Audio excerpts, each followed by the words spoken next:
Say 99. 99. Say thank you. Thank you. Say breasts. Breasts.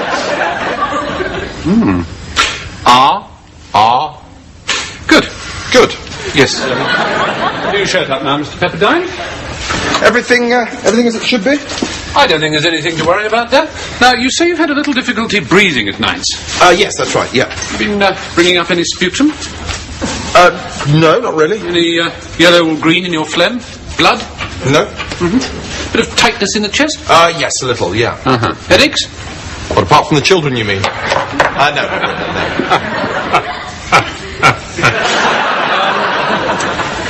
Right. Well, I think I'm going to put you on a course of these. I don't know if you've ever had them before. 20 times a day. What are they? Well, it's a simple arsenous monoxide nicotinal preparation taken bronchially as an infumation. An infumation? Yes, you light the end and breathe in. Oh, like cigarettes? Oh, you know them then? Yes. A little hard for a doctor to admit, but they're basically a herbal remedy. Oh, herbal cigarettes. That's right, yes. The leaf originally comes from America, I believe. It's called tobacco. But medicated? Medicated, no. Oh, these are ordinary cigarettes? That's right. But they're terribly bad for you, aren't they? I hardly think I'd be prescribing them if they were bad for you, would I? What, 20 a day? That's right, ideally rising to 30 or 40 if they begin to seem to be doing the trick. Oh, but these give you lung cancer and bronchitis and emphysema, don't they? Let's give you that idea. Well, I thought everybody knew that. Are you a doctor?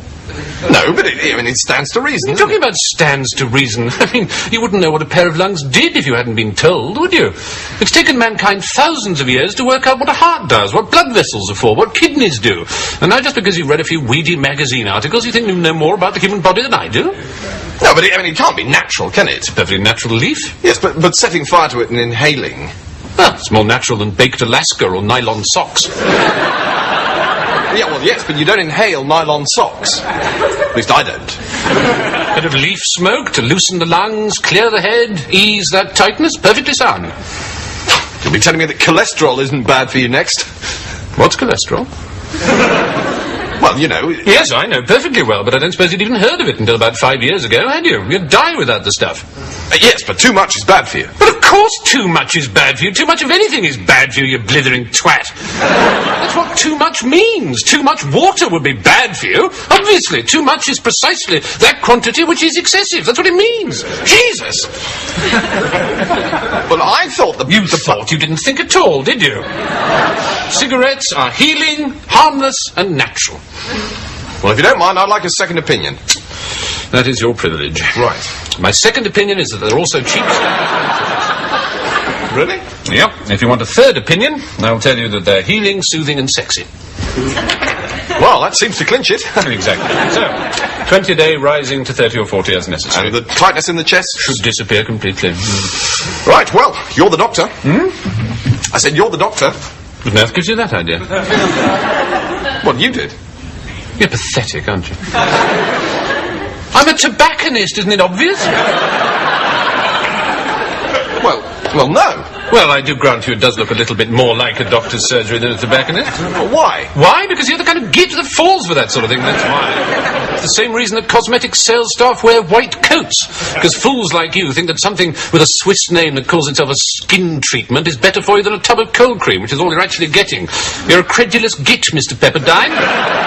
A stethoscope and a plausible manner do not make a doctor. I'm a con man, and you are a moron. So you're not a doctor? Could be. What do you think? You really want to know? I'd be fascinated. Well, I think you've taken a reasonably interesting idea and you've basically just completely overworked it. I think what started out as quite an interesting statement on our susceptibility to received ideas has just turned into a rambling, vague, ill-thought-out piece of drivel, frankly. And I think you want to end it now. Oh, really? Yeah. Well, I think that shows you've just completely misunderstood.